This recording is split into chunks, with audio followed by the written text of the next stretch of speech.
Yo, what's up guys? Welcome back to another video. In today's video, I'm gonna be playing this game that's called Kaisen, and this game released a little while ago. And I just want to make a video on this game because I find it pretty fun, and it's different from some other type of games, and it's a Jujutsu Kaisen game that you don't see very often. So I'm just gonna be playing this game for a little while, and basically I'm level 50. I'm level 56 right now. Sorry, I was playing a little while. I got a little sidetracked, but I'm gonna record myself playing this game, and I'm gonna just tips on how to play this game, and hopefully I'm gonna leave the game in the description below. And hopefully y'all play it. So I have idle transfiguration right now, and the combat in this game is pretty interesting. It's kind of like you have to get like a first hit. It's interesting. Oh, hold on, that's kind of loud. Give me a second. Let me turn this down. Oh wait, no. Hold up. No, it's okay. It shouldn't be too loud for y'all. I don't care how loud it is. I just don't want it to be too loud for y'all. But doing this game is you level up and you level up, you play the game, and I'm just gonna be explaining to you what the storyline is and the best ways to level up in this game. So even though I'm level 56, I can still. First things first, when you start off in the game, the one thing I just don't like about this game is that the crazy level difference you have to grind through. So first things first, when you first get onto the game, you have a couple storyline quests you can do, and then to get into Jujutsu Kaisen, you have to be level 50.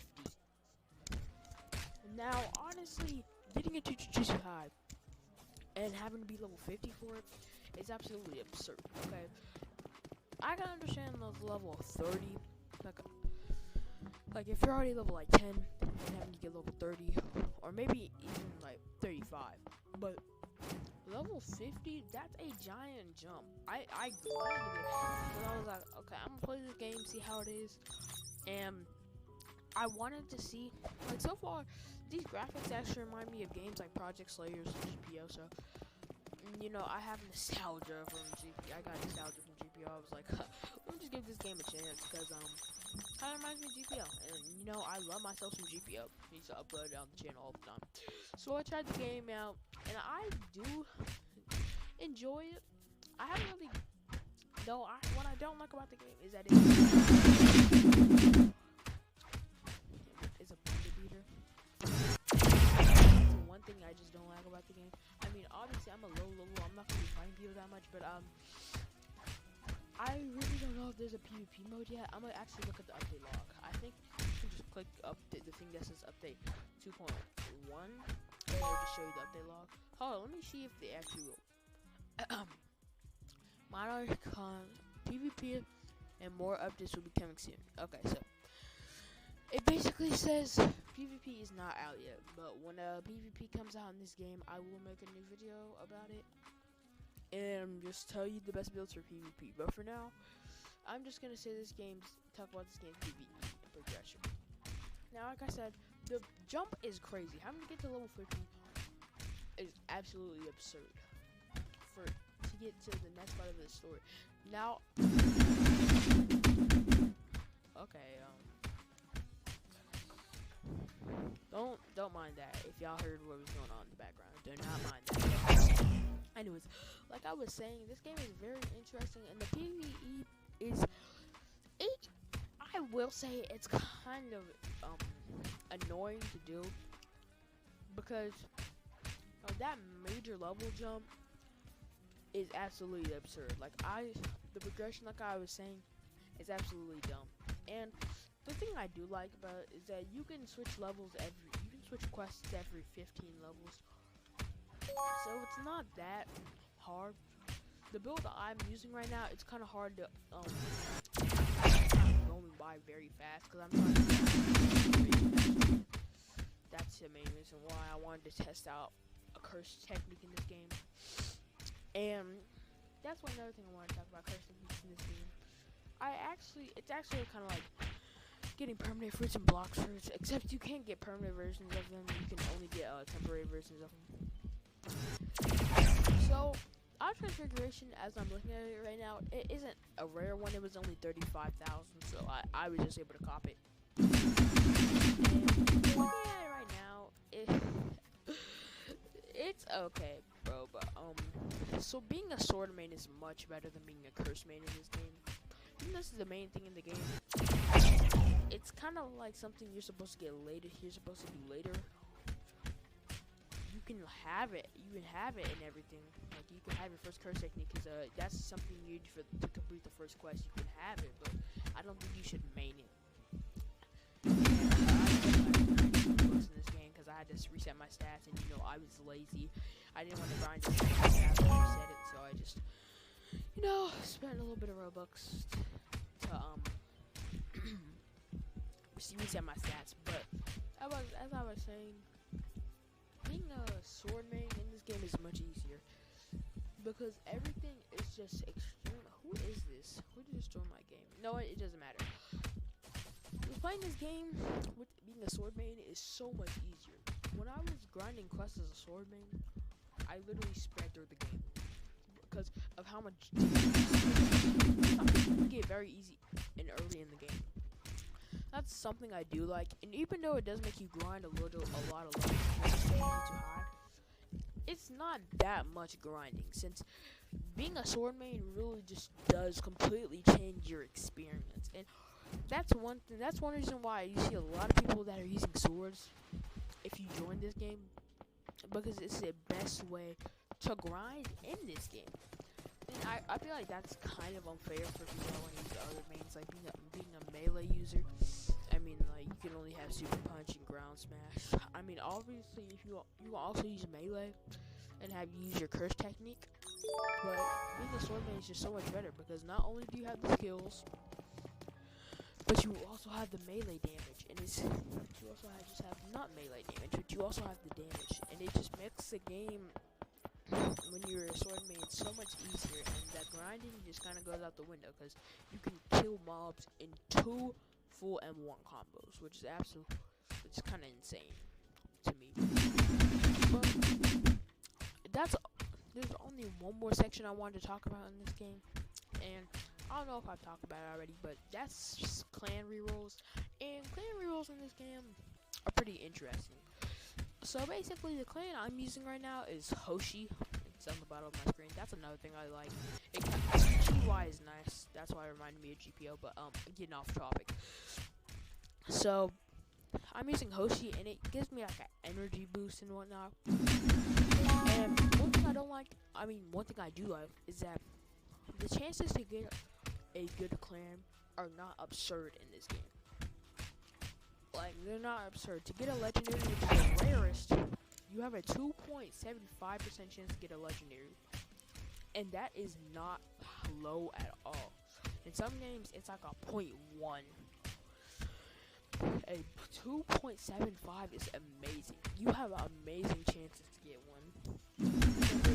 The codes are, one of the codes are expired. I tried to put them in, they're expired, but there are different, like, for example, the one I'm using, I think it's a rare, and basically, it still gives you perks. You don't really need legendaries. That's one thing I do like about clans in this game. It's not like you're always spinning. You're most likely going to get a legendary in like 50 spins. So unlike games like Project Slayers, where you have to, it's like you might have to spend so many Robux, and you might have to spend 200 rerolls to get a good clan. You only might have to, and that's really if you want a legendary. Because even if you don't get a legendary, and if you get a rare, you can keep a rare. Like, I had Nanami, and Nanami was so good because it gave you a health boost.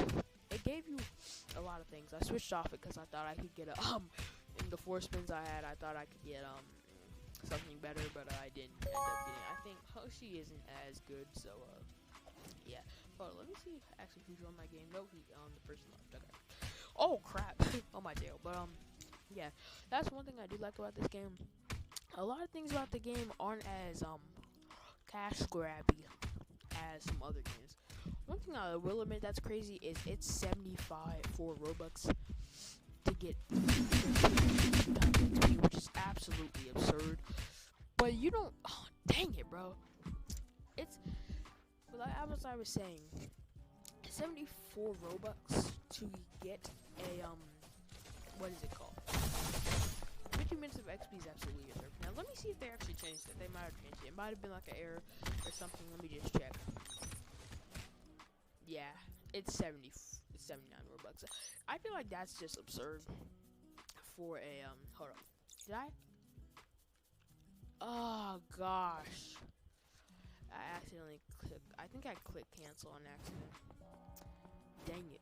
Or did I even have the quest? I think I did.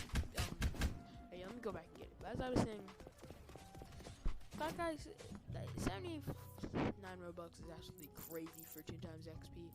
But you don't really need 2 times XP. It's kind of just something to make the game a little bit easier. It's not like in games like Blox Fruits where getting 2 times XP is almost necessary because of how long it takes you to defeat the enemies. In this game, I actually do enjoy just sitting here and grinding because of Auto Transfiguration. It's nice to do these skills because I do like these effects. Just sitting here, so it's nice just sitting here and grinding. Time just goes by fast. And that's basically all I wanted to talk about. So the death screens in this game aren't as like they pop up as much as in games like GPO and whatnot, but it's still a death screen, and a death screen is a death screen. At least it's better than no death screen because some games will have no death screen, so that's good. But that's all I want to talk about. And I just wanted to make a video about this game because I want more people playing it. This game's actually pretty good. And the one thing I don't like about it is that you gotta grind a lot in this game. It's like the max level is like 400 in this game. But in games like GPO, the max level is like 500. And that game's pretty good too. So I'm gonna put this game in the link. Yeah, I'm gonna put this game in the description. Oh crap. Okay. I'm gonna put this game in the description. Y'all see y'all playing this game. And peace, y'all. Alright, y'all, so I forgot to give y'all tips on this game. So I'm gonna give y'all some tips on early game, basically just see how to get to level 50 pretty easily, because level 50 is where you start getting enrolled in Jujutsu Kaisen. That's where you can figure out stuff yourself pretty easily. So yeah, basically to get started with this game, you start off by going to Gojo, who's at the start of your village called Nori Village, I believe. And going to Gojo will give you a quest which you wanna which basically just gets you interested about curses, and it just gets you put into the game. You have to bring the letter to this guy in a house, which one thing I actually do like about this game is dang it, I died again, but it actually shows you arrows on where to go so you don't have to go there yourself. And I feel like the arrows in this game are actually really well done. Hold up. No, I'm not even going to try to do that. But the arrows in this game are really well done. Not only that, but I think they're better than waypoints because it shows you exactly where the NPC is. And with waypoints, I mean, waypoints are also good as well, but I like those types of arrows because it's like right in your face. Like right in your face, and you just have to follow it. You don't even have to look at the waypoint, look where you're going. It's just nice to have. I feel like it's better than the waypoint, like I said. You bring it to this guy's house, and it basically just gets you started with the story, and which talks to you about curses. Now, after this, you start with all the other stuff, blah blah blah blah blah, and Gojo will tell you to talk to Megami, which his name isn't actually Megami, but I'm just saying his non-copyright name. I mean his copyright name. But after this, he will tell you to get to level 50, which I was so surprised. I was like, is it a joke or something? But no, you actually do have to get to level 50, which is one thing that I did not like about this game whatsoever. You had to get to level 50. That's a lot of grinding just to get enrolled into Jujutsu Kaisen. But I will admit I'm sorry for inhaling so much. I'll stop inhaling. But I will admit there are quite a few levels in this game, so that's probably one reason. Just trying to get to level 50 quick. And if it was like level 30, I can see why it might be annoying, because you know, getting to level 30 compared to getting to level 50, it won't get you too high in the game, and then you'll have to do a quest for a longer amount of time. So I can see why. Anyways, the best quests to do are the starting quests, which I'm actually gonna go back and show you guys real quick after I really quickly go ahead and claim my quest, because I need to do this first. And I'll be so close to getting Hanami's curse technique, which I'm trying to get next after I max out my Hitos. So I'm actually gonna show you where it is. So another thing I like is this thing right here, like a spiral thing. You locate NPCs on side quests. This basically lets you. It's like a waypoint. It makes it so it's like how Peroxide has it. You don't have to walk around looking for the next quest. You actually know. You can actually just look at the marks and see what level each quest is for. So over here, you can see that there's a bunch of quests over here. And you can see like level 0, level 1, and you can look at all these quests. So the level 1 is where, actually level 0 one is where I'm gonna start off at, because you're gonna start off at the level 0 one if you want to get your first curse ability. So you start at the level 0 one, and it's just a side quest you do, and you have to bring a log to this guy who's all the way over here. I'm gonna get it to show y'all real quick. So, hey, can you help me with the quick task? I'll pay you. And you have to talk to Hitoshi, and he's gonna give you some wood, and you have to bring the wood all the way back to this person over here. Talk to them, and they'll give you some money, and you can keep grinding this quest until you get your first technique, or you can go to the level 1 side quest, which is all the way over here, and kill some bandits. Now, the bandits aren't that difficult in this game. Alright, the bandits, like I said, aren't that difficult in this game.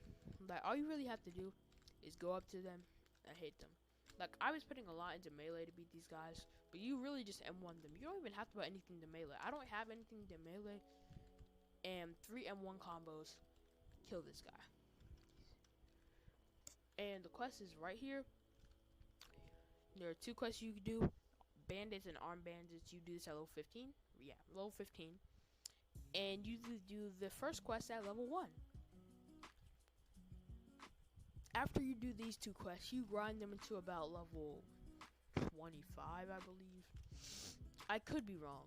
I could be wrong, but I don't think so. Yeah, so you grind it until about level 30. And then there's these quests that you can defeat shrooms. Oh my gosh, so annoying. These shrooms are basically just... they're way more tankier than any other boss, and that's when I start switching to sword. Like I explained in the first part of this video, swords are amazing. When I mean amazing, I mean amazing.